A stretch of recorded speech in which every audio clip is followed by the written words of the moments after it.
ಅದು ನಟೋರಿಯಸ್ಗಳ ಏರಿಯಾ. ಅಲ್ಲಿಗೆ ಕಾಲಿಟ್ಟು ಅಲ್ಲಿನ ವ್ಯಕ್ತಿಯನ್ನ ಅರೆಸ್ಟ್ ಮಾಡಬೇಕು ಅಂದ್ರೆ ಆ ಏರಿಯಾದ ಪೊಲೀಸರೇ ಭಯ ಪಡ್ತಾರೆ. ಅಂತಹ ಏರಿಯಾಗೆ ಎಂಟ್ರಿ ಕೊಟ್ಟಿದ್ದ ಬೀದರ್ನ ಪೊಲೀಸರು ಸಿಂಗಂ ರೀತಿ ಅಬ್ಬರಿಸಿದ್ದಾರೆ. ರಿಯಲ್ ಸಿಂಗಂ ಅಂಡ್ ಟೀಮ್ ನಡೆಸಿದ ಆ ರಣರೋಚಕ ಕಾರ್ಯಾಚರಣೆ ಎಂಥದ್ದು? 100 ಜನರ ವಿರುದ್ಧ ಹೋರಾಟವನ್ನ ಮಾಡಿ ಇಬ್ಬರು ನಟೋರಿಯಸ್ಗಳನ್ನ ಬಂಧಿಸಿ ಎಳ್ಕೊಂಡು ಬಂದಿದ್ ಹೇಗಿತ್ತು ಗೊತ್ತಾ? ಪೊಲೀಸರ ಮಫ್ತಿ ಆಪರೇಷನ್ ಅನ್ನೋದನ್ನ ಡೀಟೇಲ್ ಆಗಿ ತೋರಿಸ್ತೀವಿ ನೋಡಿ.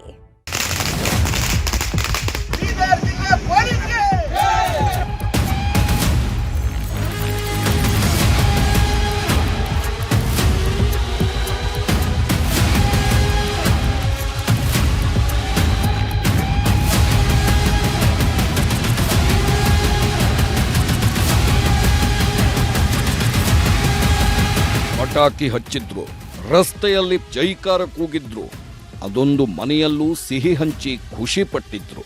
ಇಷ್ಟೇ ಯಾಕೆ, ಸ್ವತಃ ಪೊಲೀಸರೇ ಖುಷಿಯಾಗಿದ್ರು. ಪೊಲೀಸರು ನಿಟ್ಟುಸಿರು ಬಿಟ್ಟಿದ್ರು. ಯಾಕಂದ್ರೆ ಯಾವುದು ಅಸಾಧ್ಯ ಎನ್ನಲಾಗಿತ್ತೋ, ಯಾವುದು ಮುಗಿದ ಅಧ್ಯಾಯ ಅಂದ್ಕೊಂಡಿದ್ರು, ಅದನ್ನ ಬೀದರ್ ಪೊಲೀಸರು ಮಾಡಿ ತೋರಿಸಿದ್ರು. ನಟೋರಿಯಸ್ಗಳ ಕೋಟೆಗೆ ನುಗ್ಗಿ ರಣರೋಚಕ ಕಾರ್ಯಾಚರಣೆ ನಡೆಸಿದ್ರು. ಥೇಟ್ ಸಿಂಗಂ ಸಿನಿಮಾ ಸ್ಟೈಲ್ನಲ್ಲಿ ಬೀದರ್ ಪೊಲೀಸರು ನಟೋರಿಯಸ್ಗಳಿಬ್ಬರನ್ನ ಎಳ್ಕೊಂಡ್ಬಂದಿದ್ರು.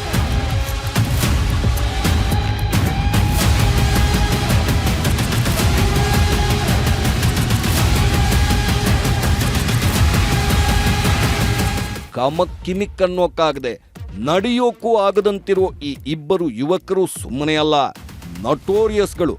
ದುಡ್ಡಿಗಾಗಿ ಏನು ಬೇಕಾದರೂ ಮಾಡೋ ಕಟುಕರು. ಅದರಲ್ಲೂ ಕ್ರಿಮಿನಲ್ಗಳನ್ನ ಬಂಧಿಸಿ ಕರ್ಕೊಂಡು ಬರೋದಿದೆಯಲ್ಲ, ಅದಂತೂ ತುಂಬಾನೇ ಡೇಂಜರ್. ಜೀವಕ್ಕೆ ಗ್ಯಾರಂಟಿ ಇಲ್ಲ. ಇಂತಹ ನಟೋರಿಯಸ್ಗಳನ್ನ ಅವರದ್ದೇ ಕೋಟೆಯಲ್ಲಿ ಅಟ್ಟಾಡಿಸಿ ಓಡಾಡಿಸಿ ಚೇಸ್ ಮಾಡಿ ಹಿಡಿದು ಎಳ್ಕೊಂಡ್ಬಂದಿರೋದು ಬೀದರ್ನ ಪೊಲೀಸರು.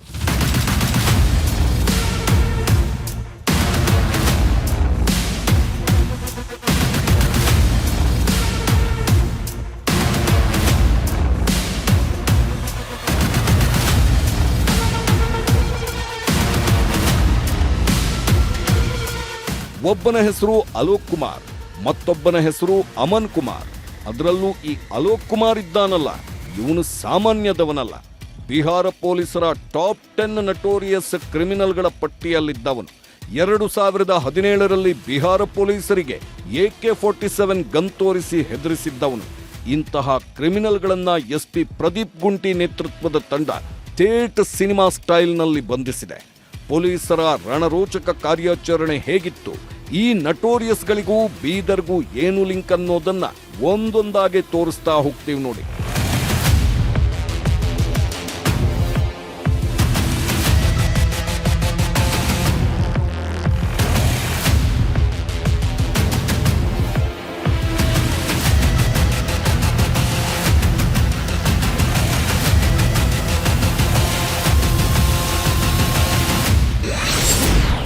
ಬಿಹಾರದಲ್ಲಿ ATM ಹಂತಕರನ್ನ ಅಟ್ಟಾಡಿಸಿ ಹಿಡಿದ ಬೀದರ್ ಪೊಲೀಸ್.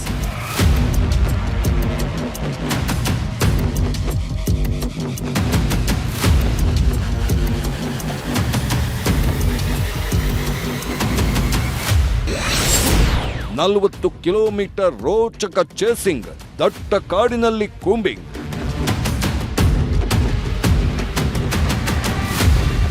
ಅದು 2025 ಜನವರಿ 16 ಬೆಳಿಗ್ಗೆ 10 ಗಂಟೆ ಸುಮಾರು ಬೀದರ್ನ ಶಿವಾಜಿ ಸರ್ಕಲ್ನಲ್ಲಿದ್ದ SBI ಬ್ಯಾಂಕ್ ಎದುರು ಗುಂಡಿನ ದಾಳಿ ನಡೆದಿತ್ತು. ಇಡೀ ರಾಜ್ಯವನ್ನೇ ಬೆಚ್ಚಿ ಬೀಳಿಸಿತ್ತು. SBI ಮುಖ್ಯ ಕಚೇರಿಯಿಂದ ATMಗಳಿಗೆ ಹಣ ಸಾಗಿಸುತ್ತಿದ್ದ CMS ಏಜೆನ್ಸಿಯ ಸಿಬ್ಬಂದಿ ಮೇಲೆ ದಾಳಿ ನಡೆದಿತ್ತು. ಬೈಕ್ನಲ್ಲಿ ಹೆಲ್ಮೆಟ್ ಹಾಕೊಂಡು ಬಂದಿದ್ದ ಇಬ್ಬರು ವ್ಯಕ್ತಿಗಳು ಗುಂಡು ಹಾರಿಸಿದ್ರು. ಆಗ CMS ಸಿಬ್ಬಂದಿ ಗಿರಿ ವೆಂಕಟೇಶ್ ಸ್ಥಳದಲ್ಲೇ ಮೃತಪಟ್ಟರೆ, ಶಿವಕುಮಾರ್ ಗುನ್ನಳ್ಳಿ ಗಂಭೀರವಾಗಿ ಗಾಯಗೊಂಡಿದ್ದ. ದಾಳಿ ಮಾಡಿದವರು ಹಣ ತುಂಬಿಕೊಂಡು ಎಸ್ಕೇಪ್ ಆಗಿದ್ರು. ಹಾಗೆ ಎಸ್ಕೇಪ್ ಆಗಿದ್ದವರೇ ಈ ಬಿಹಾರದ ವೈಶಾಲಿ ಮೂಲದ ಅಲೋಕ್ ಕುಮಾರ್ ಹಾಗೂ ಅಮನ್ ಕುಮಾರ್.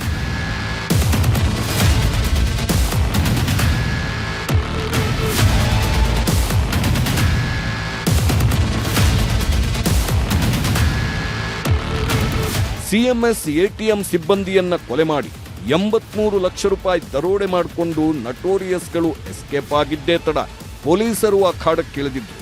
ಹೆಲ್ಮೆಟ್ ಹಾಕೊಂಡು ಯಾರಿಗೂ ಗುರುತು ಸಿಗದಂತೆ ಎಸ್ಕೇಪ್ ಆಗಿದ್ದ ಅಮನ್ ಕುಮಾರ್ ಸಿಂಗ್ ಅಲೋಕ್ ಕುಮಾರ್ನ ಹೆಜ್ಜೆ ಗುರುತು ಪತ್ತೆ ಮಾಡಿಕೊಂಡು ಪೊಲೀಸರು ಸೀದಾ ಬಿಹಾರಕ್ಕೆ ಹೋಗಿದ್ರು. ಬಿಹಾರದಲ್ಲಿ ಅದೊಂದು ಮನೆಯನ್ನ ಬಾಡಿಗೆಗೆ ಪಡೆದುಕೊಂಡು ಮಫ್ತಿಯಲ್ಲಿ ಹಂತಕರಿಗಾಗಿ ಶೋಧ ನಡೆಸ್ತಾ ಇದ್ರು. ಅದು ಕೂಡ ಒಂದಲ್ಲ ಎರಡಲ್ಲ, ಬರೋಬ್ಬರಿ 19 ತಿಂಗಳುಗಳ ಕಾಲ, ಅಂದ್ರೆ ಸುಮಾರು 573 ದಿನಗಳ ತನಕ ಹಂತಕರಿಗಾಗಿ ಕಾಯ್ತಾ ಇದ್ರು.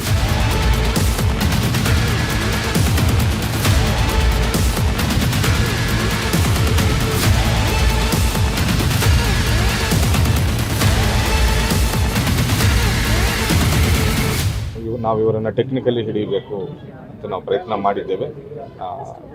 ಮೇ ಬಿ ವೆಸ್ಟ್ ಬೆಂಗಾಲಲ್ಲಿ ಇದ್ದಿರ್ಬೋದು, ಸಮ್ ಇನ್ಫಾರ್ಮೇಷನ್ ವೆಸ್ಟ್ ಬೆಂಗಾಲ್ ಹೋಗಿದ್ದೇವೆ, ಅರುಣಾಚಲ್ ಪ್ರದೇಶ ಹೋಗಿದ್ದೇವೆ, ಆ್ಯಂಡ್ ಜಾರ್ಖಂಡು ಹೋಗಿದ್ದೇವೆ, ನಾವು ರಾಜಸ್ಥಾನ, ಈ ರೀತಿ ಸುಮಾರು ರಾಜ್ಯಗಳಲ್ಲಿ ನಾವು ಹುಡುಕಾಡಿದ್ದೇವೆ. ಸೊ ಅದು ಕಾರ್ಯಾಚರಣೆ ನಡೆಸಿದ್ದೇವೆ.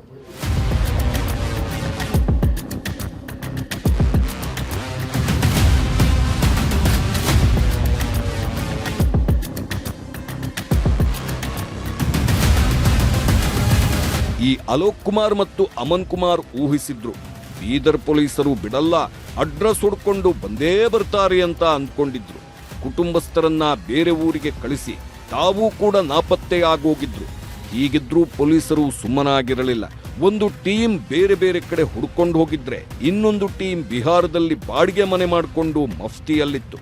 ಈ ನಡುವೆ ಕಳೆದ 20 ದಿನಗಳ ಹಿಂದೆ ಬೀದರ್ ಪೊಲೀಸರಿಗೆ ಪಕ್ಕಾ ಮಾಹಿತಿ ಬಂದಿತ್ತು. ಹಂತಕರು ಮನೆಗೆ ಬರೋ ಸುಳಿವು ಸಿಕ್ಕಿತ್ತು. ಹೀಗಾಗಿ ಮತ್ತಷ್ಟು ಪೊಲೀಸರು ಸೀದಾ ಬಿಹಾರಕ್ಕೆ ಹೋಗಿದ್ರು.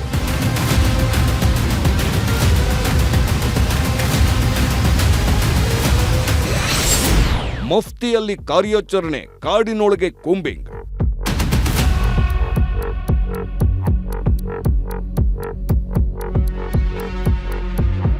ಅದು ಆಗಸ್ಟ್ 12ನೇ ತಾರೀಕು. ಅವತ್ತು ನಟೋರಿಯಸ್ಗಳು ಹೋಗಿದ್ದ ಬೈಕನ್ನ ಪೊಲೀಸರು ಫಾಲೋ ಮಾಡಿದ್ರು. ಸುಮಾರು 40 ಕಿಲೋಮೀಟರ್ ದೂರ ಫಾಲೋ ಮಾಡ್ತಾನೇ ಇದ್ರು. ಪೊಲೀಸರು ಮಫ್ತಿಯಲ್ಲಿದ್ದರಿಂದ ಕಾರ್ಯಾಚರಣೆಗೆ ಪ್ಲಸ್ ಆಗಿತ್ತು. ಸುಮಾರು 40 ಕಿಲೋಮೀಟರ್ ದೂರ ಚೇಸಿಂಗ್ ಮಾಡ್ತಾನೆ ಇದ್ರು. ಯಾಕಂದ್ರೆ ಬೈಕ್ನಲ್ಲಿರೋದು ಅಲೋಕ್ ಮತ್ತು ಅಮನ್ ಅನ್ನೋದನ್ನ ಕನ್ಫರ್ಮ್ ಮಾಡ್ಕೊಳ್ಬೇಕಿತ್ತು. ನಂತರ ವಾಹನ ತಡೆದು ನಿಲ್ಲೋ ಕೆಲಸ ಮಾಡೋಕೆ ಪ್ಲಾನ್ ಮಾಡ್ಕೊಂಡಿದ್ರು. ಆದ್ರೆ ಈ ನಟೋರಿಯಸ್ಗಳು ಅದೊಂದು ಕಾಡಿನೊಳಗೆ ಮಾಯವಾಗಿದ್ರು. ಒಂದು 40 ಕಿಲೋಮೀಟರ್ಸ್ ಇವರಿಗೆ ಚೇಸ್ ಮಾಡಿದ್ದಾರೆ. But still somehow they absconded. ಅವ್ರಿಗೆ ಗೊತ್ತಾಗಿಲ್ಲ ನಾವು ಚೇಸ್ ಮಾಡ್ತಿದ್ದೇವೆ ಅಂತ. ಬಟ್ ನಮ್ಮವರು ಸೈಟ್ ಮಾಡಿದ್ದಾರೆ ಅವರನ್ನು. ಅಲ್ಲಿ ಒಂದು ದಾಮೋದರ್ಪುರ್ ಅಂತ ಒಂದು ಹಳ್ಳಿ ಪಕ್ಕದಲ್ಲಿರುವ ಒಂದು ಫಾರೆಸ್ಟ್ಗೆ ಬಂದಿದ್ದಾರೆ ಅಂತ ನಮಗೆ ಗೊತ್ತಾಗಿರ್ತದೆ.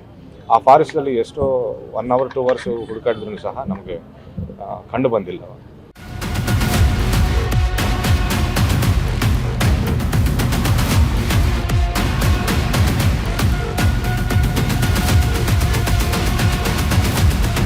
ಕಾಡಿನೊಳಗೆ ಹೋಗಿದ್ದ ಹಂತಕರು 1 ಗಂಟೆಯಾದರೂ ವಾಪಸ್ ಬಂದಿರಲಿಲ್ಲ. ಹೀಗಾಗಿ ಬೀದರ್ನ ಪೊಲೀಸರು ಒಂದು ಪ್ಲಾನ್ ಮಾಡ್ತಾರೆ. 2 ಬೈಕ್ ಹಾಗೂ 1 ಕಾರಿನಲ್ಲಿ ಕಾಡಿನ ಸುತ್ತಾನೇ ಇರಬೇಕು.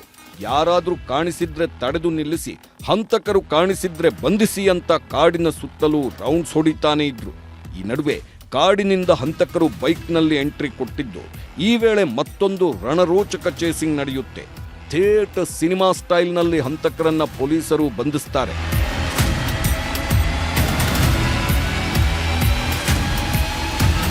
ಹೆಲ್ಮೆಟ್ ಹಾಕೊಂಡಿದ್ರು, ಸೇಮ್ ಇದೇ ರೀತಿ ಇಬ್ಬರು ಬ್ಲ್ಯಾಕ್ ಹೆಲ್ಮೆಟ್ಸ್ ಹಾಕೊಂಡಿದ್ರು. ಇವರೇ ಆಗಿರ್ಬೋದು ಅಂತ ನೋಡ್ಕೊಂಡು ಹೋಗಿದ್ದೇವೆ. 2ನೇ ಸತಿ ಕನ್ಫರ್ಮ್ ಮಾಡ್ಕೋಬೇಕಂತ ಹೇಳಿ ಮತ್ತೊಂದು ಸತಿ ನಾವು ಯೂಟರ್ನ್ ತಗೊಂಡು ಬಂದು ಪಕ್ಕ ಇವರಂತ ಖಚಿತಪಡಿಸ್ಕೊಂಡು ಗಾಡಿ ಅಡ್ಡ ಹಾಕಿದ್ದೇವೆ. ಬಟ್ ಸ್ಟಿಲ್ ಅವರು ಗಾಡಿಯನ್ನು ದಾಟ್ಕೊಂಡು ಹೋಗಬೇಕಂತ ಹೋಗುವ ನಿಟ್ಟಿನಲ್ಲಿ ನಮ್ಮ ವೆಹಿಕಲ್ಗೆ ಟಚ್ ಆಗಿದ್ದಾರೆ. ಟಚ್ ಆಗಿಬಿಟ್ಟು ಇಬ್ಬರು ಸ್ವಲ್ಪ ದೂರದಲ್ಲಿ ಬಿದ್ದ ಮೇಲೆ ನಮ್ಮವರು ಸ್ಟಾಫ್ ಎಲ್ಲರೂ ಹೋಗಿ ಅವ್ರನ್ನ ಓವರ್ ಪವರ್ ಮಾಡಿಬಿಟ್ಟು ಹೆಲ್ಮೆಟ್ ತೆಗೆದು ನೋಡಿದ್ದಾರೆ. ಫಸ್ಟ್ ನೋಡಿದ ತಕ್ಷಣ ಇದು ಅಲೋಕ್ ಅಂಡ್ ಅಮನ್ ಅಂತ ಗೊತ್ತಾಗಿದೆ. 100 ಜನರಿಂದ ದಾಳಿ, ಪೊಲೀಸರಿಗೆ ಎದುರಾಗಿತ್ತು ಆಪತ್ತು.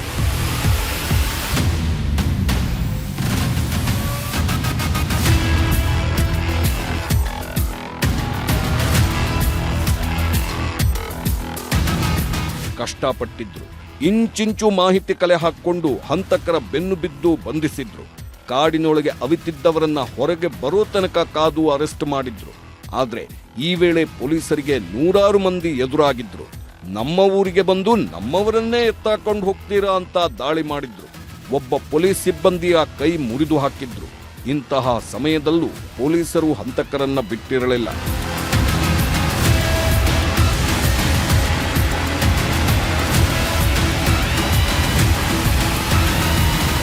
ದಾಮೋದರಪುರ ಊರಿಗೆ ಸೇರಿದ್ದ ಸುಮಾರು 100 ಜನರು ಗ್ರಾಮಸ್ಥರು ನಮ್ಮ ಮೇಲೆ ದಾಳಿ ಮಾಡಿದ್ದಾರೆ. ನಮ್ಮ ಸಿಬ್ಬಂದಿ ASA ಒಬ್ಬರಿಗೆ ಹಿಡ್ಕೊಂಡು ಮೇ ಬಿ ಕಿಡ್ನಾಪರ್ಸ್ ಅಂತ ಅವರು ಕಲ್ಪನೆ ಮಾಡಿಕೊಂಡ್ರು. ಸೊ ದಾಳಿ ಮಾಡಿ ಅವರ ಕೈಯನ್ನು ಕೂಡ ಮುರಿದಿದ್ದಾರೆ.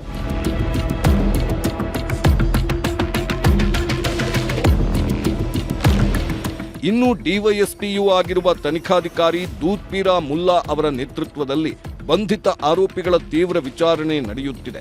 ಹಣದ ಬ್ಯಾಗ್ ಬಿಸಾಡಿರುವ ಸ್ಥಳ, ದರೋಡೆ ಮಾಡಿದ ಬಳಿಕ ಬೀದರ್ನ ದುಲ್ಹನ್ನ ದರ್ವಾಜಾ ಮಾರ್ಗವಾಗಿ ತೆರಳಿದ್ದ ರಸ್ತೆ, ಹೈದರಾಬಾದ್ ಮಾರ್ಗಕ್ಕೆ ಯಾವ ರೀತಿ ಯಾವ ಮಾರ್ಗದಿಂದ ತೆರಳಿದ್ರು ಎಂಬ ಬಗ್ಗೆ ಪೊಲೀಸರು ಆರೋಪಿಗಳಿಂದ ಮಾಹಿತಿ ಸಂಗ್ರಹಿಸಲಿದ್ದಾರೆ.